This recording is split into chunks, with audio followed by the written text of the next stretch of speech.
this is an iHeart podcast. Guaranteed human. Hey, this is U.S. Olympic gold medalist Tara Davis-Woodhull. And I'm U.S. Paralympic gold medalist Hunter Woodhull. As athletes, our lives are about having a clear path. And a team that you can absolutely trust. So when it came to getting the best mortgage, we chose PennyMac. PennyMac is proud to be the official mortgage provider of Team USA and you. Learn more at pennymac.com. PennyMac Loan Services, LLC, Equal Housing Lender, NMLS ID 35953. Licensed by the Department of Financial Protection and Innovation under the California Residential Mortgage Lending Act. Conditions and restrictions may apply. Support for the show comes from Public, the investing platform for those who take it seriously. On Public, you can build a multi-asset portfolio of stocks, bonds, options, crypto, and now generated assets, which allow you to turn any idea into an investable index with AI. It all starts with your prompt. From renewable energy companies with high free cash flow to semiconductor suppliers growing revenue over 20% year over year. You can literally type any prompt and put the AI to work. It screens thousands of stocks, builds a one-of-a-kind index, and lets you backtest it against the S&P 500. Then you can invest in a few clicks. Generated assets are like ETFs with infinite possibilities, completely customizable and based on your thesis, not someone else's. Go to public.com/podcast and earn an uncapped 1% bonus when you transfer your portfolio. That's public.com/podcast. Paid for by Public Investing. Brokerage services by Open to the Public Investing Inc. Member FINRA and SIPC. Advisory services by Public Advisors LLC, SEC registered advisor. Generated assets is an interactive analysis tool. Output is for informational purposes only and is not an investment recommendation or advice. Complete disclosures available at public.com/disclosures. This is Jacob Goldstein from What's Your Problem? When you buy business software from lots of vendors, the costs add up and it gets complicated and confusing. Odoo solves this. It's a single company that sells a suite of enterprise apps that handles everything from accounting to inventory to sales. Odoo is all connected on a single platform in a simple and affordable way. You can save money without missing out on the features you need. Check out Odoo at odoo.com. That's odoo.com. Kids, pets, life, your sofa sees it all. But with a washable sofa, stains don't stand a chance. All of our sofa collections come with fully machine washable covers and cushions, making cleanup effortless. Liquid and stain-resistant fabrics provide extra protection against everyday messes. Plus, with modular designs, you can rearrange your sofa however you like. Perfect for growing families and changing spaces. Starting at just $699, it's time to upgrade to a stress-free, mess-proof sofa. Visit washablesofas.com today and save. Offers are subject to change and certain restrictions may apply. What's molesting children the devil? Robert. What? Is that a bad way to open a show, Sophie? Fucking Christ. Well, nope. That's the only take I'm we get. trying to keep you employed, my friend. Yeah. Well, I said it was the devil. I mean, no one likes the devil except for people who like the devil. Robert. But this is Behind the Bastards, a podcast that will very soon be canceled. Yeah. Yeah. I'm Robert Evans, and I'm back with Jacob Hanrahan. Your full name isn't Jacob, is it? Yeah, I just called you Jacob. Well, that's what I'm calling you forever now, Jacob. All right, let's go. Just change people's names like that. Yeah, I have that power. No, you don't. I am legally a reverend doctor. Both reverends and doctors get to name things, Sophie. The state of New Jersey says so. Yeah, well, the state of New Jersey has no say in somebody who doesn't live in America. I think True the state that. of New Jersey's jurisdiction does, in fact, go across the Atlantic. It is a coastal city. So back to the Satanic Panic. Jake. Certainly, you're right. How you doing? How you holding up emotionally as we tear into this? Mate. Yeah, it's so good. Perfect, but yeah, let's go. Yeah, it's the worst. So before we get into our main subject for the day, which is the McMartin preschool trial, we're going to talk about some other wild-ass Satanic Panic bullshit that was kicking off in the late 70s. And this involves a little game you might have played called Dungeons & Dragons. You ever played D&D, Jake? No, but I've watched people play it. It looks really, really cool, actually. It fucking rules. There's like, yeah. You know Warhammer? There's like a Warhammer. Yeah, shop I where played that used as to a kid, yeah. live. Yeah, and they were doing Dungeons & Dragons once, and I just went in and was like, wow, this is cool, man. Yeah, it's a fucking great game. Great thing for kids. Yeah. Also really good for kids. Like teaches you storytelling, teaches you like I learned a lot about how to do journalism well by just like the way that you put together stories and stuff, what people find interesting.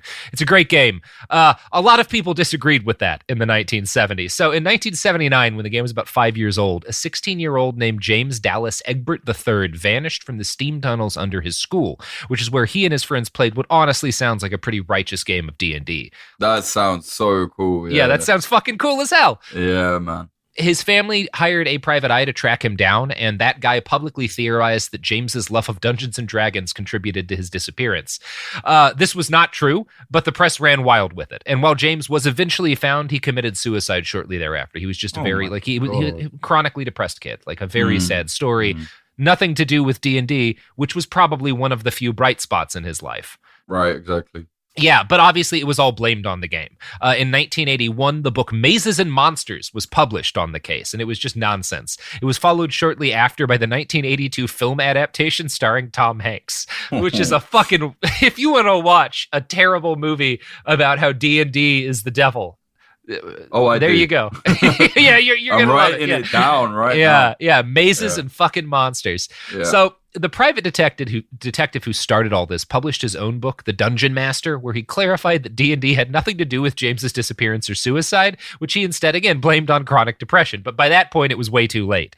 In 1982, another kid named Irving Pulling committed suicide. Since he had played in a school-supervised D&D game, his mother Patricia sued the school and TSR, D&D's publisher, blaming them for her son's death because, quote, he had received a curse during a game session. Oh, a real one.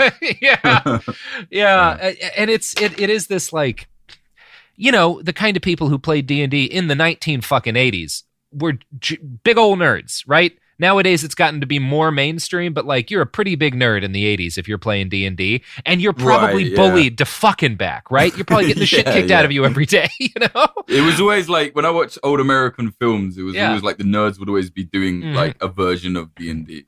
Yeah, so obviously, like, these kids who probably had a lot of shit that was tough in their lives, because it's fucking hard to be a kid, and harder still if you're a kid who gets the shit kicked out of them by bullies, killed themselves, and instead of looking into anything else, they're like, well, they played D&D, that must have been it. Right. Yeah, it's got to be that, not the horrible bullying. Patricia Pulling, Irving's mom, formed an advocacy group called Bothered About Dungeons and Dragons, or BAD, dedicated to securing government...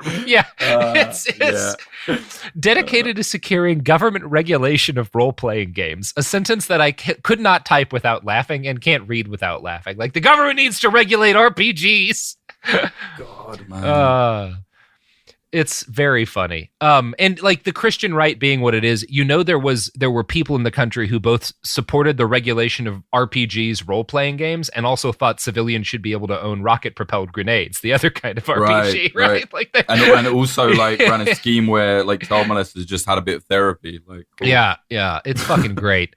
So Pulling tried to sue TSR over her son's death, but that didn't work because obviously there was nothing to any of her claims. So instead, she dedicated herself to pumping out propaganda claiming that D&D encouraged devil worship and suicide. Her pamphlets describe D&D as a fantasy role-playing game which uses demonology, witchcraft, voodoo, murder, rape, blasphemy, suicide, assassination, insanity, sex perversion, homosexuality, prostitution, satanic-type rituals, gambling, barbarism, cannibalism, sadism, desecration, demon summoning, necromantics, divination, and other teachings. Wow. Okay. Well, it sounds like a cooler game than it was actually. Yeah. One of the things that's weird about this to me is like the guy I played D&D with when I was a kid was like a fucking young Earth creationist. Was a great dungeon master and also believed the world was 6,000 years old. Cool. So not every Christian had this attitude about D&D, but it was real common on the Christian right for a while. I actually found the cover art for one of the books that BAD put out, and it's pretty fucking wild. The jacket quote, which is purportedly from some young fan of D&D, was, "The more I play D&D, the more I want to get away from the world." And, you know, you might argue that this says more about the world that these kids were growing up in during the 1980s than Dungeons & Dragons. Right, it's like great escapism for them. Yeah. Like, so what? Yeah, your life sucks. You're a kid. Pretend to be something that's not a kid who gets bullied all the time, right? Yeah, of course you're going to want to prefer that. Yeah, exactly. Yeah. So the book promises witchcraft, suicide, and violence inside and is marketed towards educators, librarians, pastors, police, and parents. And despite being wrong about everything, Patricia was terrifyingly influential in both Christian media and among law enforcement. Her books on Dungeons and Dragons were so popular with evangelical pastors in the US and in Australia, where she played a role in propaganda distributed by the Australian Federation of Decency, which is, I guess, a thing. And you know, with a name like Federation of Decency, that you're the worst people in the country, right? Basically, like anything we don't like is devil. Yeah. Blah, blah, blah. Yeah, exactly. So Patricia Pulling eventually got a PI's license and became a consultant for law enforcement on a number of cases, all of which the police lost. What? But yeah. She advised police officers to open interrogations of teenagers with the question, "Have you read the Necronomicon or are you familiar with it?" Oh, dear. Fictional. Yeah, it's fucking great. She thought like H.P. Lovecraft was a professor or something. Yeah. Like, what she did, someone decades after Lovecraft's death, published a book called the Necronomicon to kind of cash in on the fact that number one. Yeah. Well, it wasn't even a real book, right? It wasn't even a real book. No, it was like, the best thing. Yeah. So at one point, she told a newspaper reporter that 8% of Richmond, Virginia was Satanist, a figure she'd arrived at by calculating that 4% of teens and 4% of adults were devil worshippers. And the reporter pointed out, like, well, that's actually just 4% of the population. If it's 4% of teens and 4% of adults, that's 4% of people. And she told him that it didn't matter that her math was wrong because her numbers were conservative. It's just amazing. That kind of attitude hasn't changed actually within like a lot of like right-wing circles. You know, No, it doesn't matter. Like, we know what we mean. Yeah, it doesn't matter. I feel that it's true. So like the fact that factually I'm just making shit up is fine. Yeah. And the fact that Patricia Pulling was clearly incompetent and wrong about everything and was still treated as a recognized expert by law enforcement for years should key you in on a couple of things. One, cops generally aren't very good at their job. And two, in the 1980s, it was very easy to become an expert on Satanism as long as you were good at scaring suburban moms and cops. So all of this brings me to the centerpiece of our story today, the McMartin preschool trial. Now, this is still, again, the longest and most expensive trial in U.S. history, and I would contend it's also the very, very dumbest. It started thanks to a young mother in distress named Judy Johnson, and her story is about as heartbreaking as it gets. She's kind of the villain of this story, but like, she's in a bad situation, this lady. She'd gotten into a bad marriage, and she and her husband only stuck together because they had a kid, and then that child, their first child, got diagnosed with an inoperable brain tumor at age 8, which would just destroy any parent, right? Like that's just going to ruin you no matter who you are. And she was not a super stable person before this happened. Doctors were not able to help him, and so she developed an irrational but understandable hatred of doctors and medicine, right? Like it's not fair, but also like your kids, you're going to have so much anger over this that you're going to blame somebody, right? Like you can't expect someone to be rational in that circumstance. No. Like no one would. No one would. And like a lot of people in this situation, Judy sought refuge in religion. She carried a Bible with her everywhere and was a very, very hardcore fundamentalist, and generally the kind of fundamentalist you would expect to be worried about Satanism. Now, you combine that with the fact that she was kind of out of her mind with grief over a dying child and the fact that her relationship with her husband imploded, and you probably won't be entirely surprised at what she does next, especially since it later came out she had a series of schizophrenic breaks. So it also turns out she's schizophrenic. It's a horrible, like she's the villain in that she's responsible for the evil of this story. She's not morally responsible for any of her actions. Right. Like as fucked up as they are. Bad hand, right? Yeah. Before. Like it's, she had a very bad hand. And as a result of that and this cultural panic over Satanism and all of these different legal structures that have been set up in our society, she's able to do tremendous harm. And it's just a horrible fucking story. So Judy had another child, Matthew, and he was like 2 years old, I think, when they moved. She and her husband moved to Southern California, and they moved to Manhattan Beach, which is like a very nice part of Southern California. It's basically Santa Monica. It's like right on the coast. It's a fucking beautiful part of the world. There's no parking, though. There's no parking, but there was back then. It was a paradise filled with places for people to put cars in those days. And it had a preschool called the McMartin Preschool, which was considered the very best preschool in Manhattan Beach. So as the very nice preschool in Manhattan Beach, every parent wanted their kids in there. And so Judy wanted her son Matthew to be there. Unfortunately, Judy was a bit of a mess, and she failed to enroll him before the school was full for that session. Instead of finding another school, she dropped her 2-year-old child off outside the school with a note in his backpack that said, like, you have to take him, basically. Like, here's his name. Like, just like deal with just it. Dropped him there. Yeah, again, she's not making very rational decisions here because she's profoundly ill. McMartin Preschool was founded by Virginia McMartin, who was in, I think, her 60s at this point.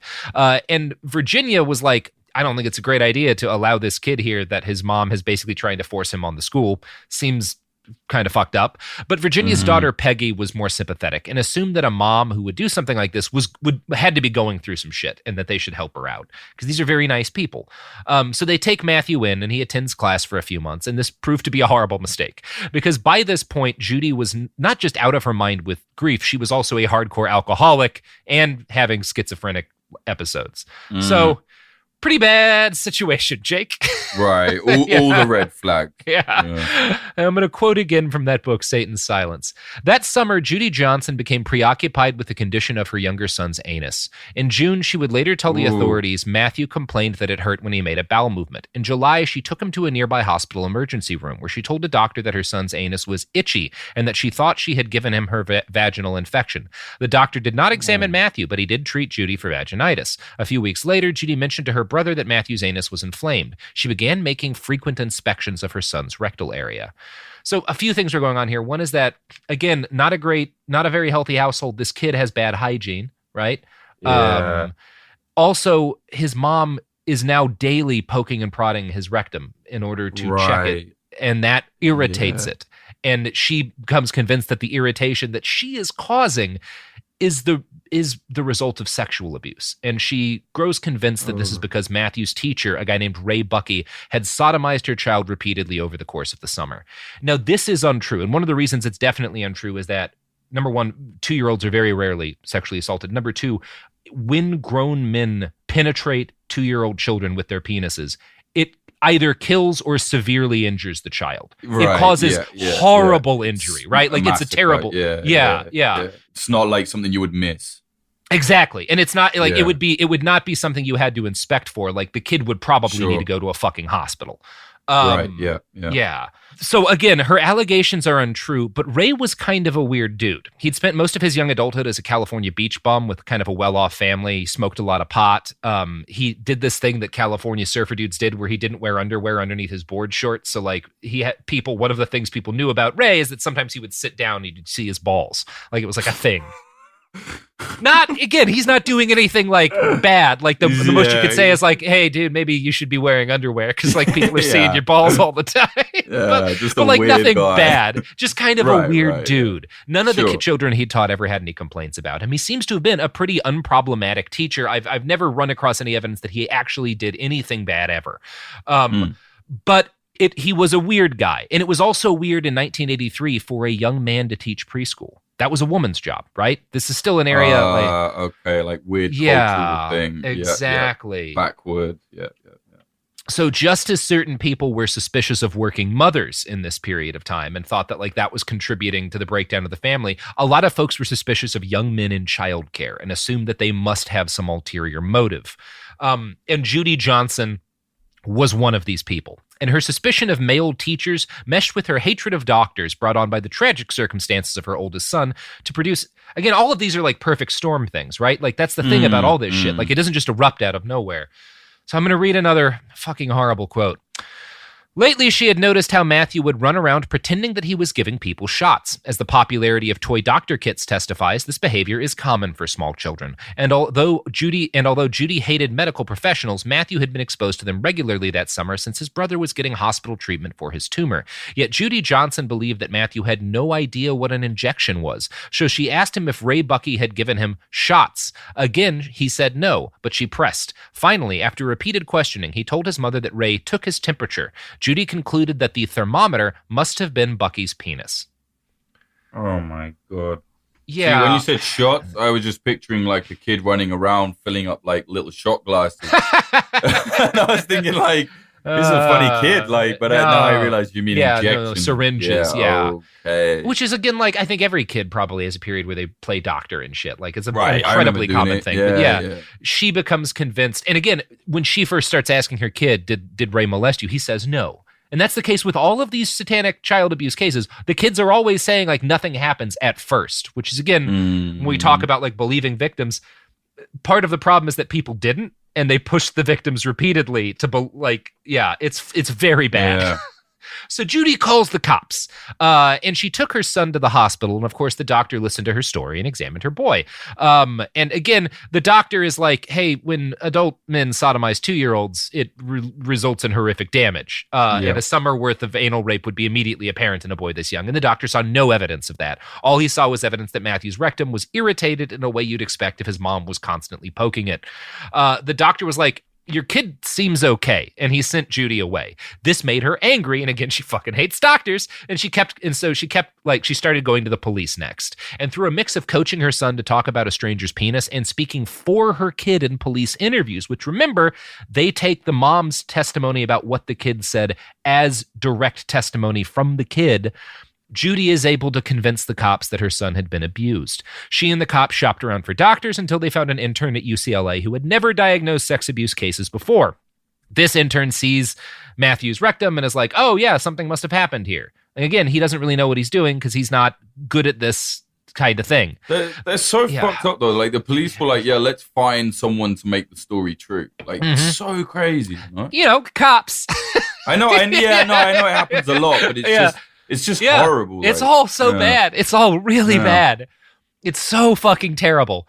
So the long and the short of this is the police open an investigation into Ray Buckey. And as soon as the word got out, people start telling stories about Ray. Not real ones, because again, he'd never done anything, but the kinds of stories people tell whenever someone a little weird gets accused of doing something terrible. A week later, the police exacerbated this, as cops are wont to do, by sending out a mass telephone request asking if any other parents had been abused. And like the mass telephone request also has like, hey, please don't tell anyone that we called you about this. But of course, everyone starts talking about it. It winds up in the news. Sure. And it starts spreading. And now you have all these parents going to their kids and being like, were you molested? So Judy Johnson also keeps adding new stories on about her son's abuse, claiming that Ray had forced him to wear a bra because one time her son had walked in on her dressing and said, Matthew, wear bra. Again, kid sees his mom wearing a bra, doesn't really understand things, and is like, oh, I want to wear a bra. She interprets this as like he's been forced to wear a bra by his teacher. And also, the day after this, she told police, she tells police this, and then the day after this, she starts claiming, based on the strength of vague comments by a 2-year-old, that Matthew had been tied up with a rope by Ray. So again, the story keeps expanding. It gets more and more elaborate. And again, the very concept of investigating child sex trauma was new at this point. And the cops basically handed over responsibility to this case to the few folks on their team who had any training in this. And those people had been trained to believe that children never lie or make accusations based in fantasy. Again, that's the training too, in addition to Michelle remembers and shit. So the cops keep pressing the parents to ask if their kids had experienced anything. And the parents, being people, start to get excited about all of the rumors flying around town. Some of them start to talk to their kids, and after badgering their kids repeatedly, those kids report what they think their parents want to hear. Ray had taken weird pictures of them. You know, that sort of stuff starts coming out. Now, the cops had searched Ray's home and found no photos, but whatever. Like, it didn't matter that there was no evidence. The accusations were out there. Oh, poor guy. Like, that must have been so bad. To just it gets so worse. You know? His life is just shattered by it. It's fucked. It's completely fucked. Satan's Silence goes on to note that, as this process went on, quote, other children embellished their stories within days. Tanya Mergili had talked about being sodomized, and some of her classmates said Ray had penetrated both of their rectums and made them fillet him. They also named additional children as victims, but when questioned, this new group denied anything had happened. The police and many parents did not believe the denials. They assumed that the children were keeping quiet about the abuse, and they searched for telltale signs. One woman said she noticed that her 5-year-old daughter was overly interested in her mother's genitals, and she vowed to question her further. Donna Mergili remembered that since the beginning of the year, Tanya had been plagued with vaginal infections. Until now, Donna and Tanya's doctors had attributed the problem to poor hygiene, possibly due to the fact that Tanya had been masturbating regularly since shortly after the birth of her baby brother. Now Tanya's vaginitis seemed to have a more sinister origin. Police detectives urged parents to take their children to UCLA for team evaluations. These goings-on were openly discussed in Manhattan Beach's markets and churches and its oceanfront promenade. So again, this all just goes viral, you know? And these kids who all deny it at first start being pushed into recalling abuse. By the end of September 1983, many of the children who'd at first denied any abuse at all suddenly started coming up with elaborate stories about what they'd suffered. Satan's Silence goes into very good detail over all this, but to be honest, it is some of the darkest shit I've ever read. For some reason, detailed stories of children being convinced they were raped by an innocent man is actually way more disturbing to me than stories of actual child abuse. It's so fucked. All of this stuff. For an example of how this shit went down, a popular nursery rhyme at the time was, "What you say is what you are. You're a naked movie star." It's just like some nonsense kids would say, right? There's a bunch of shit like that. We used to say "ip dip dog shit." Like, yeah, right. Just shit kids say. Most people would recognize this as that, but all of the adults in Manhattan Beach were by this point fully off of their goddamn rockers. And the fucking police detectives had decided that children who recalled playing this game were providing evidence that they'd be sexually traumatized by Ray Bucky, because the naked movie star game, they called it. Like, it just like fucking making horrible shit out of absolutely nothing. So as this all expands, these kids get sent to a social worker named Key McFarlane. And Key McFarlane, for an example of her background, she's very involved in like the child protection movement. All of the stuff we talked about last episode, she's involved in like this kind of growing movement to try to like do group therapy sessions. When I told you about someone who was like, "Oh, I like these group therapy sessions because they're like public, like self-criticism sessions that like leftist political groups do," that's Key McFarlane. So she's that kind of person going into this. And again, I think her motivation was good, but she is another person who does horrific damage. And her main innovation was that she had developed a series of anatomically correct dolls little kids could use to describe their abuse. Now, this could be a useful development for kids who'd been abused and were too young to verbalize it, but the problem is that Key used her dolls to make kids feel like they were in playtime, and then she would tell stories about the abuse she thought they'd suffered, and little kids being little kids would start talking about this thing, right? Because they think they're in playtime and shit. Do you know, sorry to butt in, but one of the most ironic things here to me is that the actual child abuse, in this case at least, was from all the people trying to abuse the child abuse, right? Like, they're abusing these kids by planting this stuff on them and putting them through this. Yeah, fucking them up probably for life. Like, you can't go through this and like be repeatedly interrogated about the rape that, like, god damn it, it's so bad. It's nasty. But you know what's not nasty, Jake? Adverts. Yeah, the products and services that support this podcast. Yeah.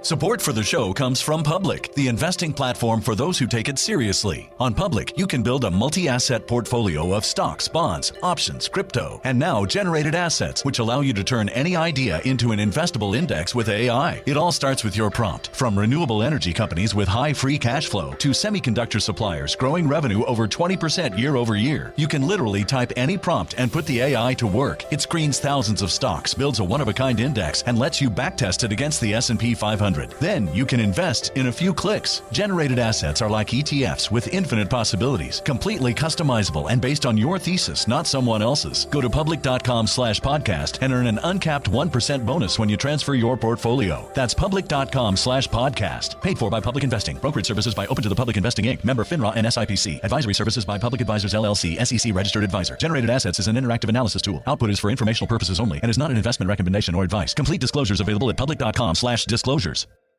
This is Jacob Goldstein from What's Your Problem? When you buy business software from lots of vendors, the costs add up and it gets complicated and confusing. Odoo solves this. It's a single company that sells a suite of enterprise apps that handles everything from accounting to inventory to sales. Odoo is all connected on a single platform in a simple and affordable way. You can save money without missing out on the features you need. Check out Odoo at odoo.com. That's odoo.com. Kids, pets, life, your sofa sees it all. But with a washable sofa, stains don't stand a chance. All of our sofa collections come with fully machine washable covers and cushions, making cleanup effortless. Liquid and stain-resistant fabrics provide extra protection against everyday messes. Plus, with modular designs, you can rearrange your sofa however you like. Perfect for growing families and changing spaces. Starting at just $699, it's time to upgrade to a stress-free, mess-proof sofa. Visit washablesofas.com today and save. Offers are subject to change and certain restrictions may apply. Pro drivers live for race day, but for small business owners, every day is race day. That's why going pro with Lenovo Pro matters. One-on-one advice, IT solutions, and customized hardware powered by Intel Core Ultra processors keep your business on the right track. Business goes pro with Lenovo Pro. Sign up for free at lenovo.com/pro. Lenovo.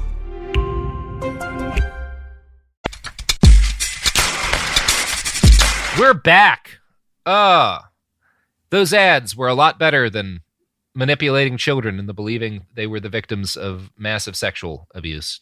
Robert. That's what I say about what, Sophie? Robert.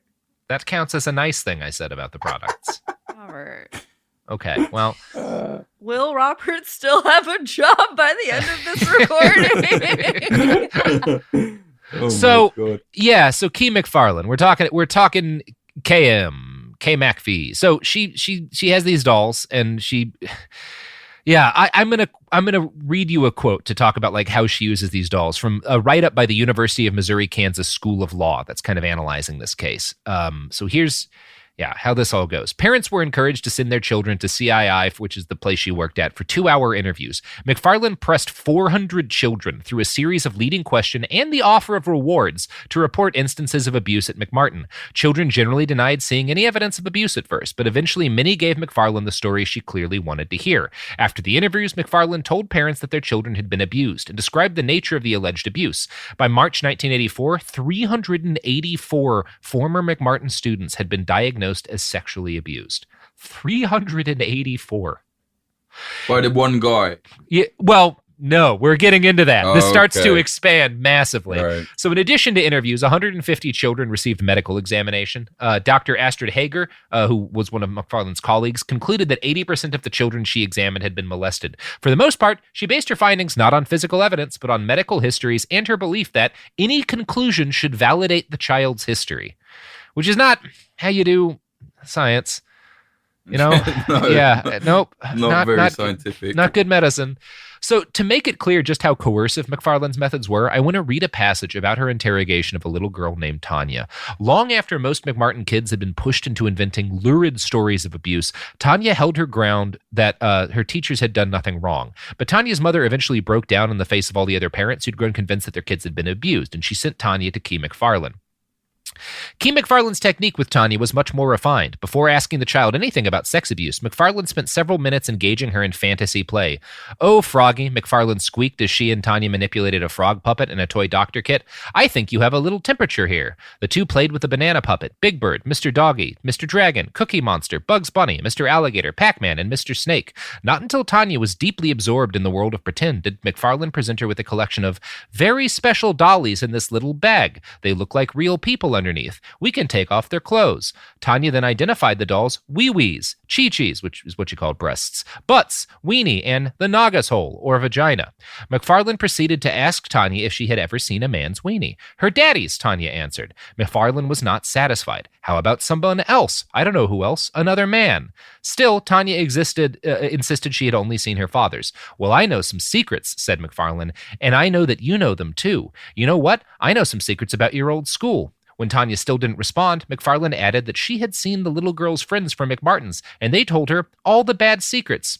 "We can have a good time with the dolls," McFarlane coaxed, "and we can talk about some of those bad secrets if you want to, and then they could go away. Wouldn't that be a good idea?"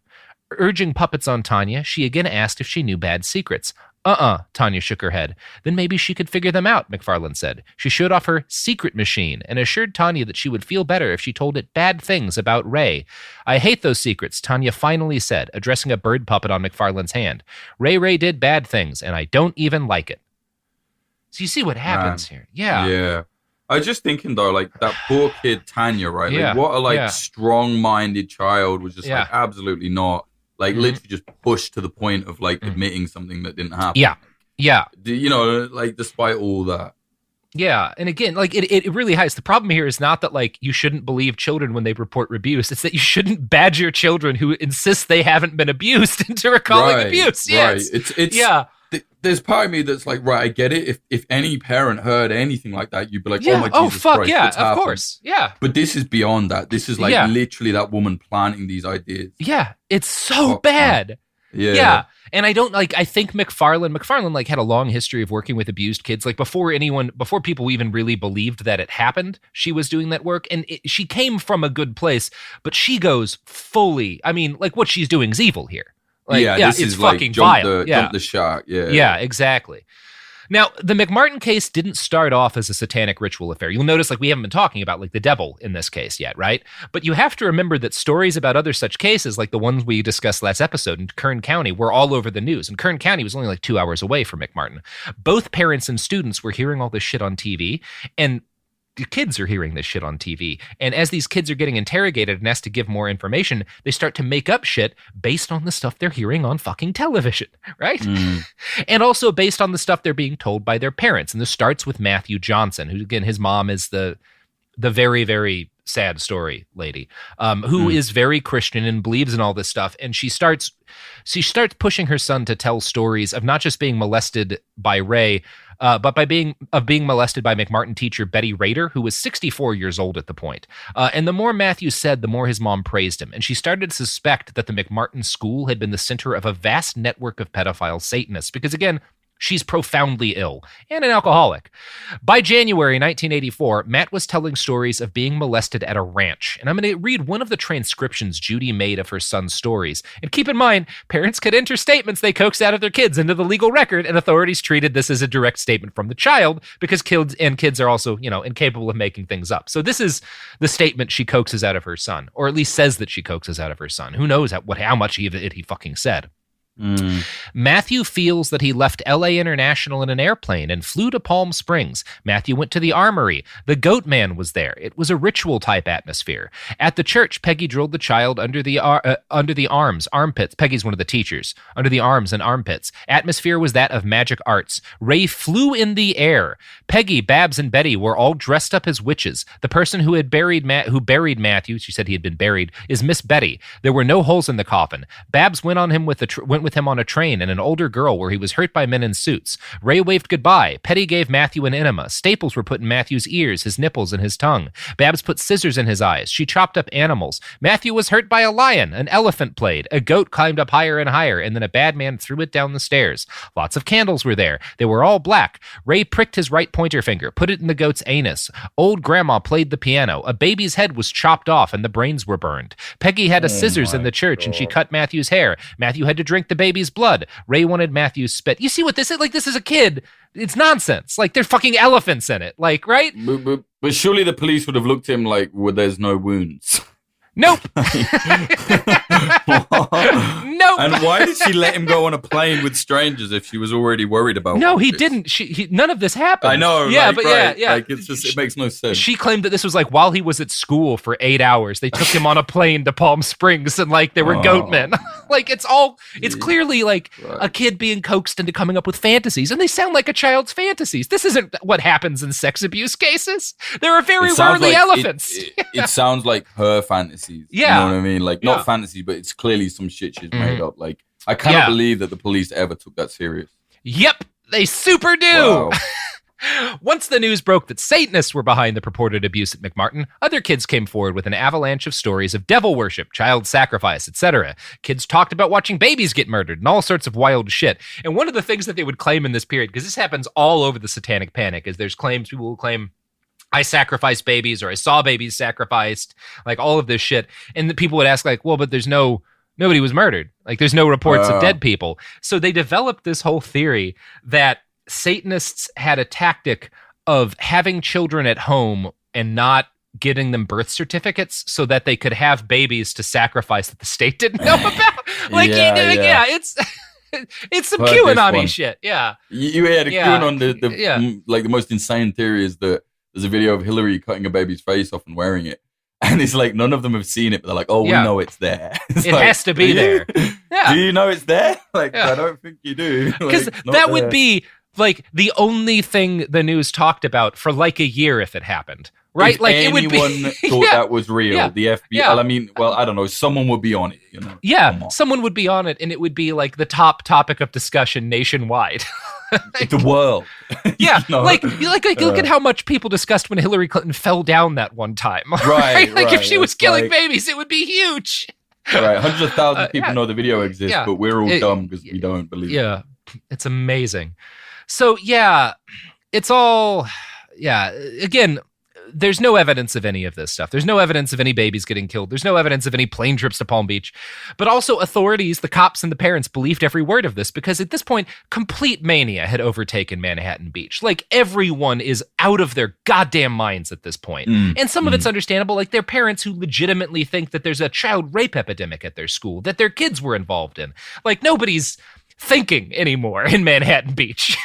Right. Yeah. The whole thing as well, though, is like I think the police abuse on so many levels, but like the police kind of abusing the fears of parents. Absolutely. Like, in just an incredible scale. It's horrific. It's horrible. Yeah. And I'm going to quote again from the University of Missouri, Kansas's write-up here. Judy Johnson's reports of misbehavior at the McMartin preschool became increasingly bizarre. She claimed that Peggy Bucky, Ray's mother, was involved in satanic practices. She was said to have taken Johnson's son to a church where the boy was made to watch a baby being beheaded and then forced to drink the blood. She insisted that Ray Bucky had sodomized her son while his head was in the toilet and had taken him to a car wash and locked him in the trunk.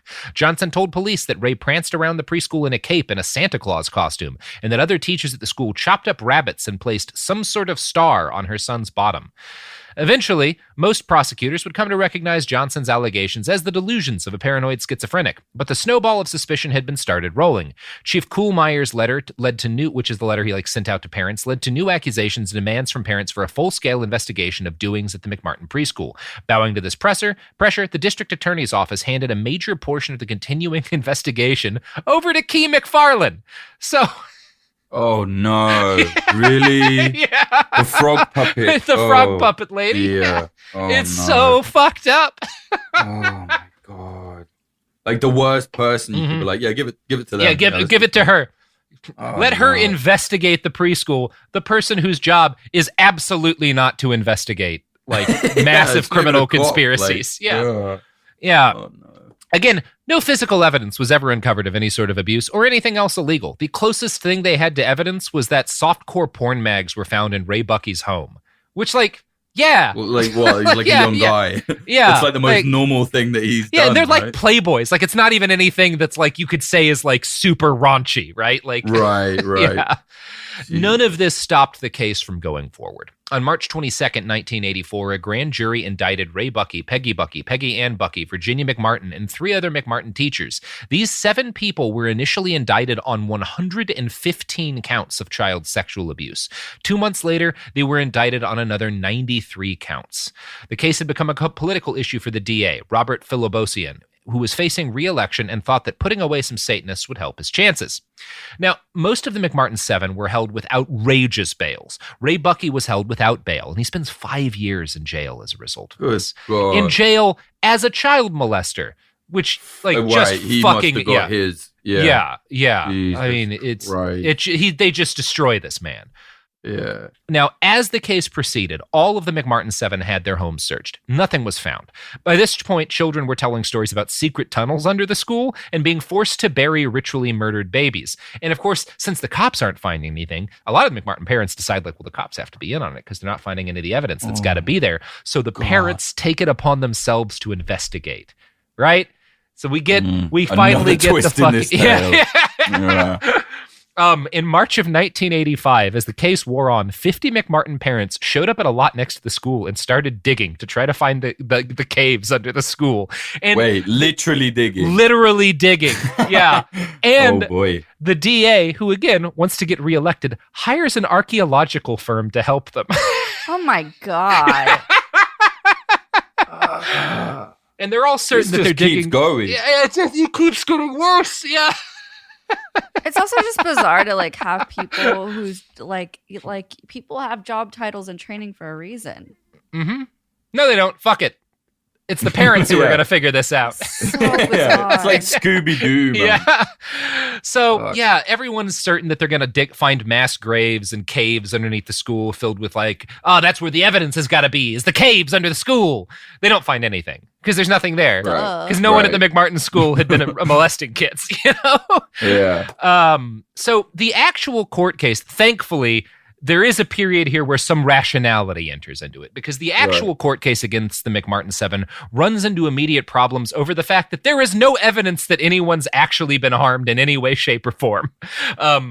Yeah. But this is 5 years into a jail sentence for this guy, right? Well, no, not yet. This is like through the trial takes actually 28 months. Just the trial. And of course, there's years before this where all of this is building. Sure. Yeah, he spends 5 years in jail. So again, there's no evidence at any point, and that's the actual court case runs into the massive problem of the complete lack of evidence. But all of these people had already been convicted in the court of public opinion. And in fact, the DA announced, quote, "The primary purpose of the McMartin preschool was to solicit young children to commit lewd conduct with the proprietors of the school and also to procure young children for pornographic purposes." His assistant announced that millions of child porn films of the victims existed. The media dutifully reported on all of this, even though, again, no evidence of this had ever been found.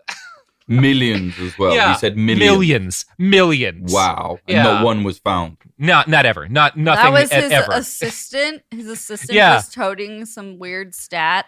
And again, part of this is the problem that is starting to get better in American media, but it's still pretty bad, where the police say something and journalists don't investigate it.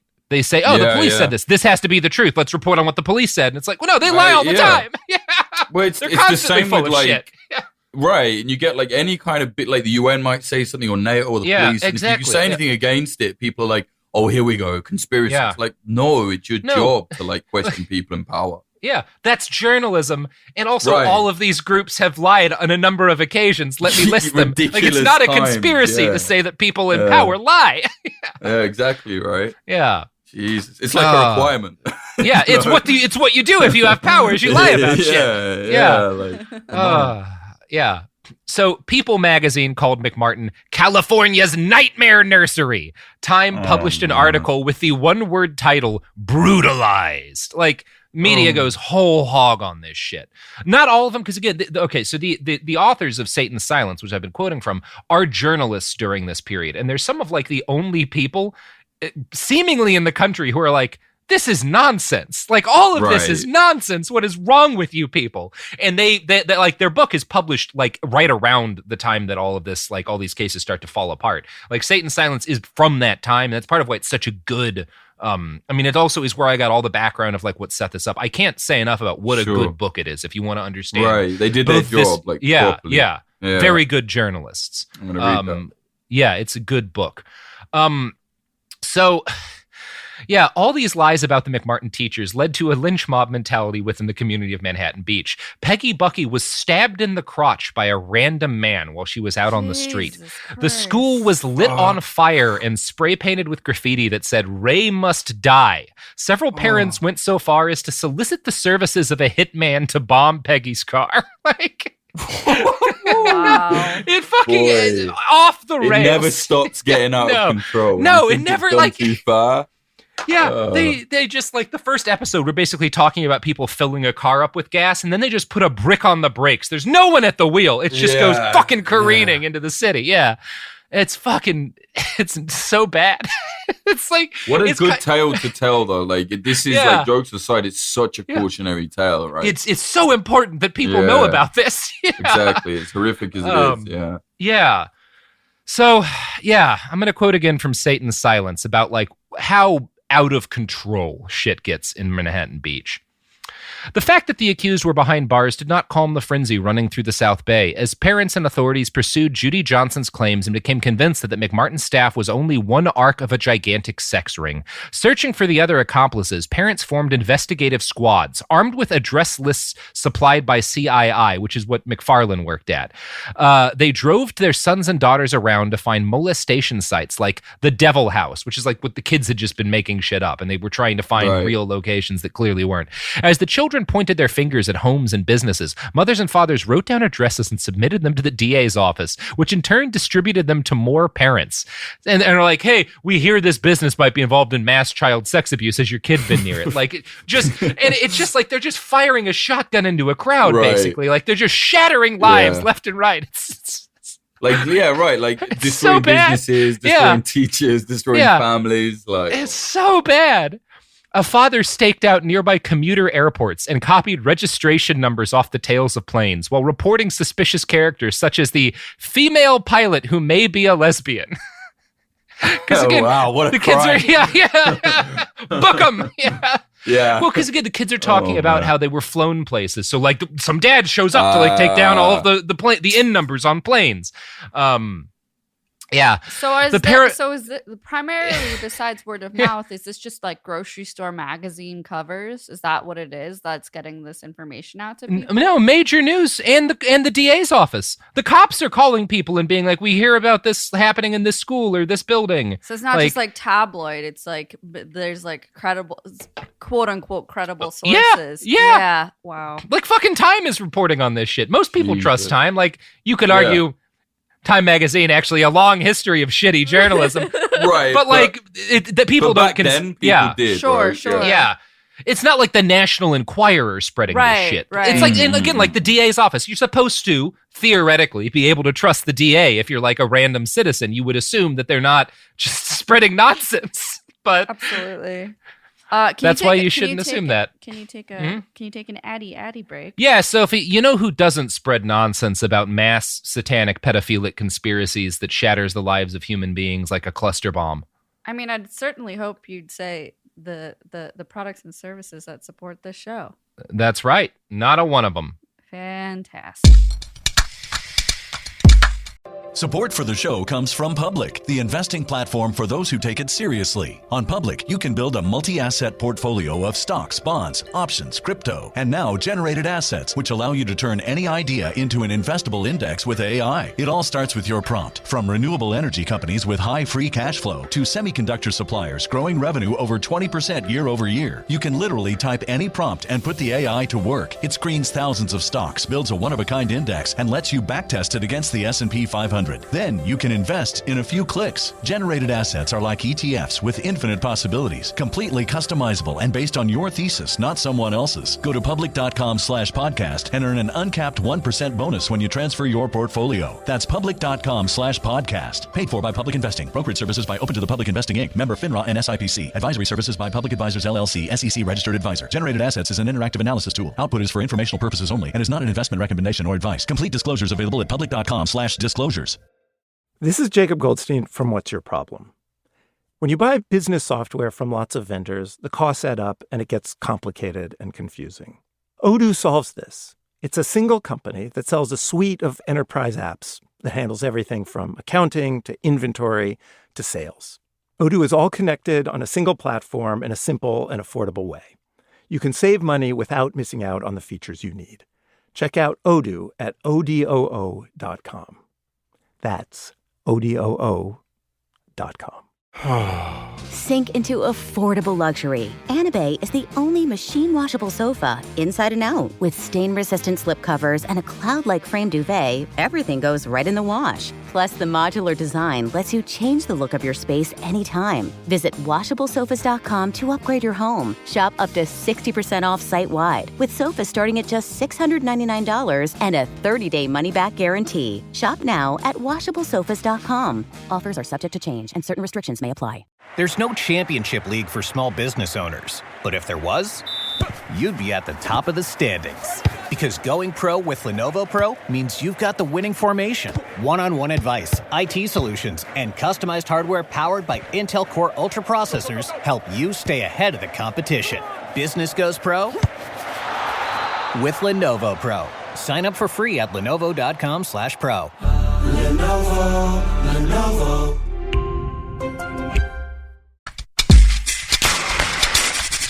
Okay, we're back.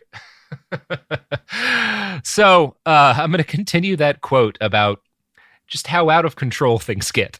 The paranoia was all-encompassing. One parent, Jackie Magali, who had a 2-year-old daughter enrolled at McMartin Preschool for a short time after the investigation started, came to believe that Ray Buckey had molested her child even though the police were watching him closely at this time. She also became suspicious about many other people, including a local newspaper columnist she was dating. When the two broke up, Magali accused him of sexual abuse. Later, she made the same charge against a worker at the Richstone Center, where her daughter went for therapy. Her allegation allegations never went anywhere, but were lost amid a wash of outlandish claims, including rumors that the mayor's wife was ferrying corpses around in her station wagon. At times, people who spread these stories ended up accusing each other. One couple, for instance, threw a celebratory party for McMartin children and their parents the day the teachers were arrested. Later, there were whisperings that those two were accomplices because, the rumor went, their business was located next to the athletic club where Matthew Johnson and later other children said they had been molested. Yep. You just can't go anywhere at that point. No. Just any proximity to anything, you're accused. Yeah, because again, everyone's lost their fucking minds at this point. Right. It's like collective mania, right? Yeah, exactly. It's a sort of collective insanity that's taken a hold here. Yeah.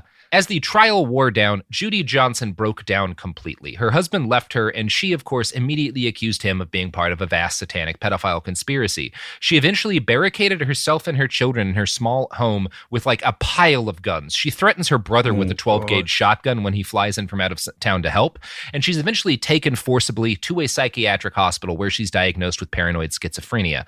Police who searched her home found a cache of guns and ammo, including a rifle under the bed of her cancer-ridden son, who told cops that he would kill them to protect his mom, because he's been like, they've all been, and these kids are just finished. It's terrible. And yeah, I mean, he dies shortly thereafter because of the untreated brain tumor, and so does his mom. God. She dies from massive liver deterioration caused by alcoholism. Just a nightmare of a story all around. Like, again, and she's responsible for a lot of this, all this starting, but also like, fuck yeah, just a fucking horrible, horrible tragedy. Everything about it's terrible. Like, ultimately, for me, I'm just thinking, like, what the fuck were the police doing? Like, they facilitated this, really. They absolutely did. Yeah. But again, they're also not the smartest people tend to join the police force, and they're being trained in a lot of cases that satanic ritual sex conspiracies are a major problem in America and an absolutely real thing. People believed this shit. There's a great video called, Defending Yourself Against Edged Weapons, I think. And it's like a police training video that I believe was made in the 80s. And it's actually a pretty good training video if you actually want very practical training on like how dangerous fucking knives are. It's all about like knives are fucking horrifying. But there's a scene in it because they like recreate a bunch of scenes where like cops get stabbed. And one of the scenes, they're like busting up a satanic coven. And it's not like a joke. Like they thought that this was the thing that happened.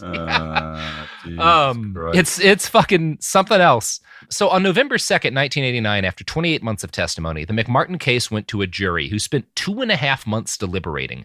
They acquitted Peggy Bucky on all charges and wound up deadlocked on Ray Bucky. Jury foreperson Louis Chang noted, "The interview tapes were too biased, too leading. That's the main crux of it." Another juror told reporters, "Whether I believe he did it or whether it was proven are very different." Judge Pounders offered his own appraisal of the verdict. "I was not surprised by the verdicts. I would not have been surprised at any decision the jury made." The judge basically being like, everything, like, who the fuck knows? Like, everything is so out of control at this point. Nothing could surprise me. Yeah. And that's kind of like, he says some stuff to that effect of like, I'm just glad like to not be involved in this shit anymore. Like, this is all like, I'm out. Yeah, I'm fucking out. So this, of course, outraged child protection groups and parents across the country. 500 people, including dozens of McMartin parents, marched through the streets of Manhattan Beach with signs that said, "We believe the children." Good stuff. Well, yep. But then they like write all of their children's testimonies anyway. One TV poll at the time noted that 87% of respondents thought the Buckys were guilty. In the end, no one was convicted of any crimes at the McMartin preschool, but Ray Bucky still, spent 5 years in, like, these people's lives are just shattered. Like, it's just a fucking. I mean, a woman got stabbed in the crotch. Yeah, like it's so fucking fucked up. So bad. It's so bad. Yeah. And like the super fun thing, Jake, you're going to love this part. The super fun thing about the Satanic Panic is that the complete lack of evidence and the acquittal of all of the charged people in what became the nation's longest and most expensive court case did nothing to quell the public witch hunts. And again, they spent $15 million on this case and can't find a goddamn thing. While the McMartin trial was going on, Kern County, which we talked about at the end of the first episode, right? That first case, it erupts again into a series of allegations of mass child rape networks. The cases never go anywhere, and they're all hampered by the fact that all of the cops, lawyers, and judges involved in every given case inevitably get decried as secret satanic child molesters themselves. Like, they get added to the conspiracies, which like really fucks up the trials. Like, now the judge is being accused. It's like, the community loses his goddamn mind. Hundreds of innocent people in the ensuing panic get charged all over the country. Many of them did time in jail, some fucking decades. Families are torn the fuck apart. One example of this would be the case of Carol Felstead. And I'm going to quote now from a write-up on her case in The Conversation. In 1985, she went to her doctor complaining of headaches. Rather than being given any kind of useful medication, she was sent to therapy, which included hypnosis to recover memories of ritual sex abuse. She was given psychotherapy and basically went through repressed memory therapy. And she started to believe that her parents had been the leaders of a satanic cult and that her mother had murdered another of their children and that Carol had sat on top of the body and then set fire to the family home. And none of this was true. What actually had happened is that the family had another daughter who was ill from birth and died in the hospital from a defective heart before Carol was born. But obviously her parents talked about it when she was a little baby, and that got into her head. And then wait, so she had a quote unquote repressed memory of someone she'd never met. Yeah. It's fucking it's awesome. Carol falsely claimed to have given birth to 6 babies who were meant to be conceived and ritually sacrificed by the satanic cult. Her medical records showed that she'd never been pregnant. But she believes all this, all these memories that this therapist shoves into her head. She believes. She cuts off contact with her family, changes her name, and never, ever, ever forgives or comes back to her family. She dies in 2005 in very strange circumstances. It's just a terrible case. And by all accounts, before going to therapy, she was fine. She was doing great. Right. She was an intelligent young woman with a whole life ahead of her. Yeah, exactly. Yeah. This therapist just destroys her and her family. Yeah. It's so sad. The whole thing's so sad. It's tremendously fucked. The actual number of casualties of this we'll never know. It's probably thousands. Thousands and thousands of people. Yeah, easily. Extending as well. It's so bad. In 1985, 60 Minutes aired a 1-hour special on the connection between Dungeons and Dragons, satanic rites, and suicide. In 1987, 2 batshit Christian activists published The Catechism of the New Age, an unhinged pamphlet that argued, among other things, that D&D was evil because it encouraged critical thinking in children, which inevitably led to heresy and the devil. Critical thinking. Don't let the kids have that. And of course, heavy metal music gets demonized in this period too, right? Christ. And obviously, being good marketers, a lot of heavy metal musicians lean into this and specifically start doing devil stuff in their songs. And their teenage countercultural fans do this as well. And this sometimes ends in tragedy because a lot of these kids, they're just doing it to be fuck the man, the Satanism. Edgy. Yeah, exactly. But also it makes them suspects in murders, which is what happened in the 1993 case of the West Memphis 3. Have you ever heard of this case? Of course, yeah, big deal. Yeah, real very bad situation, yeah. Yeah. On May 5th of that year, 8-year-old Christopher Byers went missing with 2 of his friends. The boys were found murdered shortly thereafter, hogtied with their own shoelaces. One appeared to have his genitals cut off. Obviously, this is an actual horrific crime that was committed. Yeah. And it was immediately put down to satanic ritual activity. 3 teenagers were quickly accused of the crime, based largely on the strength of the fact that they'd been arrested for vandalism and liked heavy metal. And the whole case was a complete shit show. So, for one thing, the police department that is investigating this case is not just wildly incompetent, it was actively being investigated for stealing drugs from another police department. Really? Yeah. No. Yeah, the West Memphis police are not a good department. Not just stealing them from dealers, from other police. From other cops, yeah. How bad does it get, man? So the cops never secured the crime scene, did not properly investigate the crime scene, and the coroner was incompetent because he believed and reported that the kid's genitals had been cut off as part of a ritual. And the reality is that it was a decomposing body that got eaten by animals, right?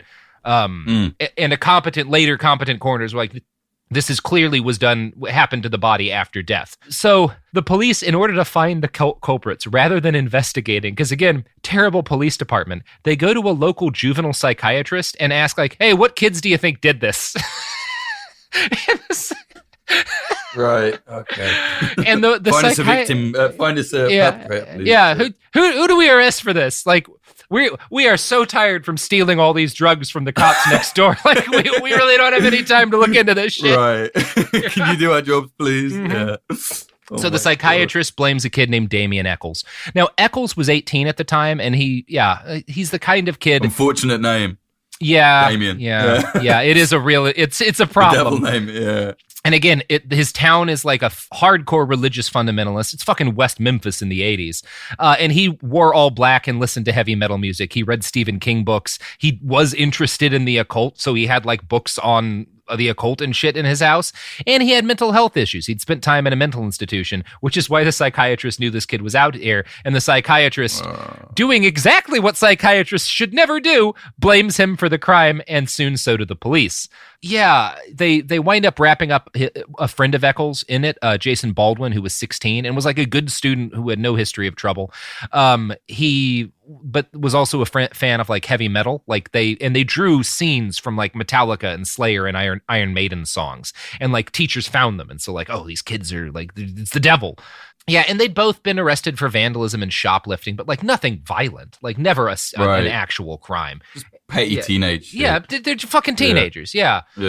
It's real bad. And basically, in order to convict these kids, the West Memphis police found a mentally disabled 17-year-old with an IQ of 72 who knew both kids, and they bribe his poor family with like lies about reward money that if he they're talking to him about like, oh yeah, once you get these kids convicted, you'll be able to buy a truck and stuff like that. Like, it's unbelievably fucked up.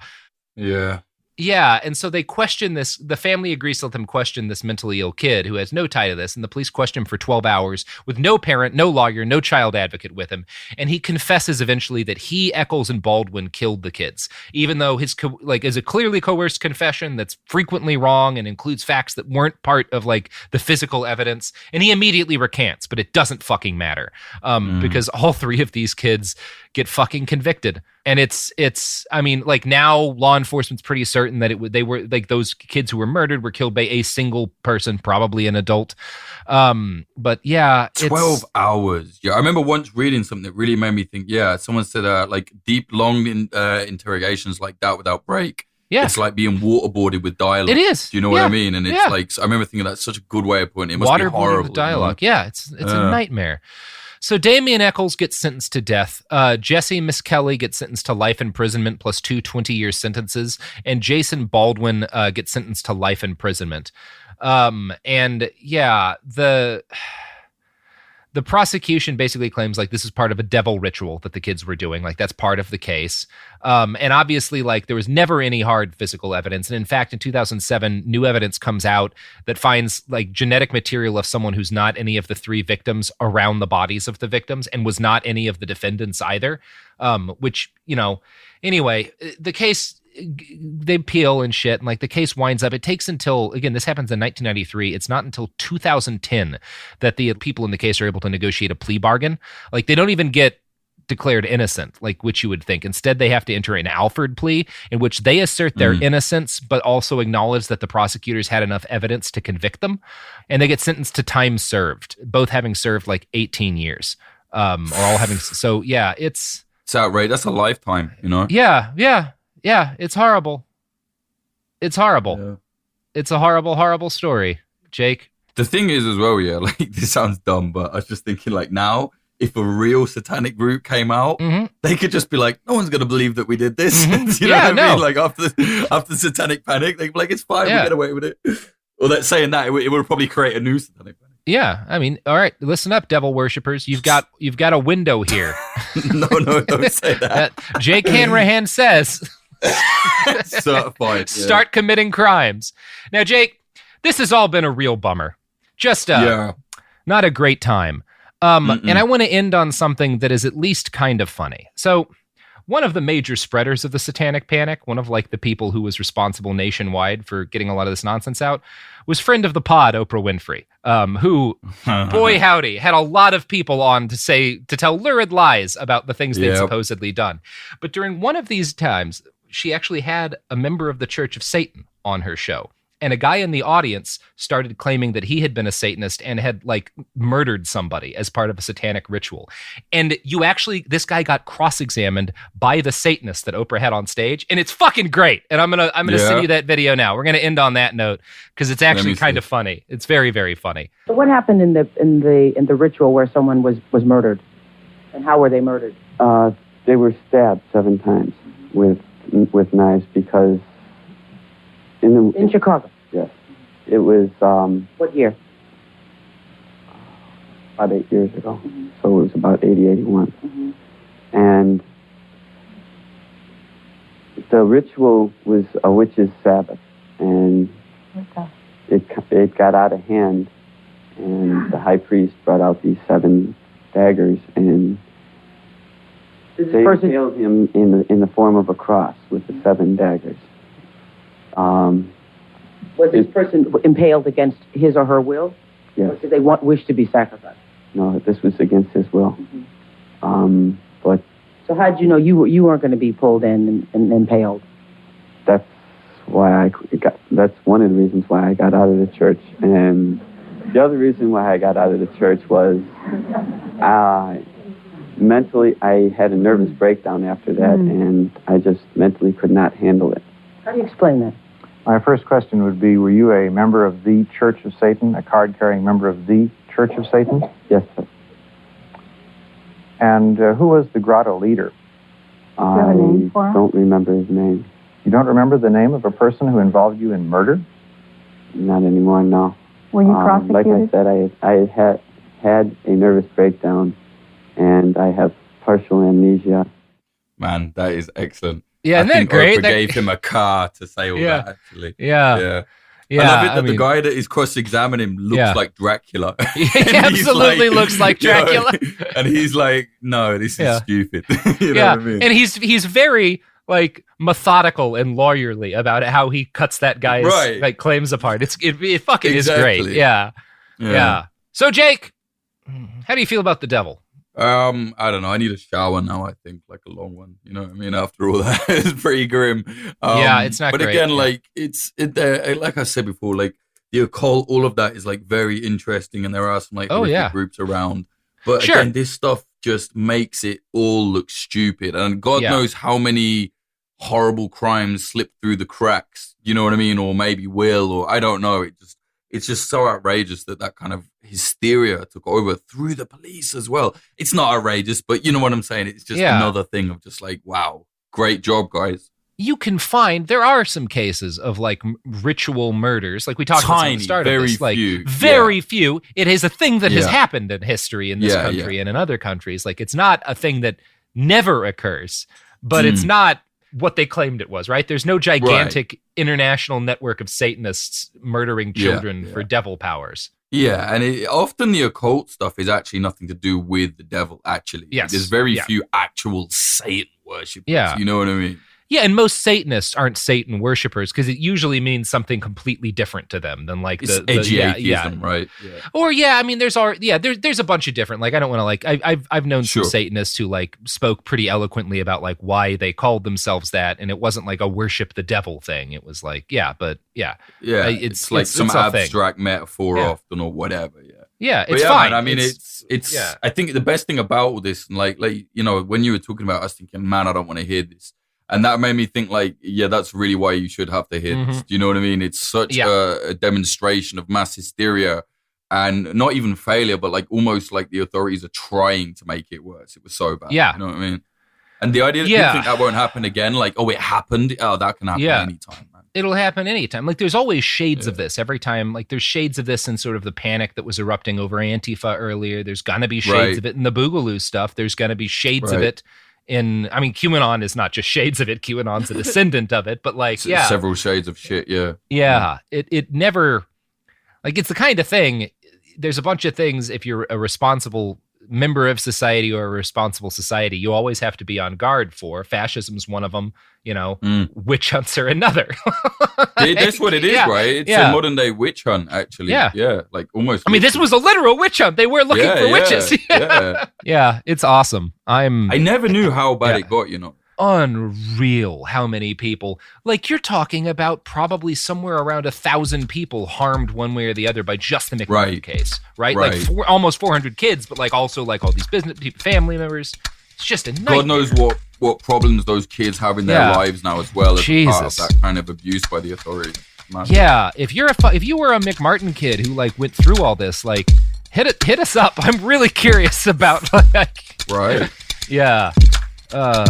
So, Jake, you want to plug things? Yeah, man, definitely. People should definitely listen to the new one, Q Clearance. Basically, trying trying to bring everyone together to kind of put the story of put QAnon together, but at the same time kind of be like, you know, by the end I want to be like, this is absolutely who we think it is and here's why, you know what I'm saying? And yeah, also Popular Front, you know, my platform, independent journalism, just search Popular Front, yeah, and you'll find it all. Yeah, check it out. Check out Jake's new podcast. Check out Jake's old podcast. Find Jake on the street. No, don't do that. Podcast. We're done.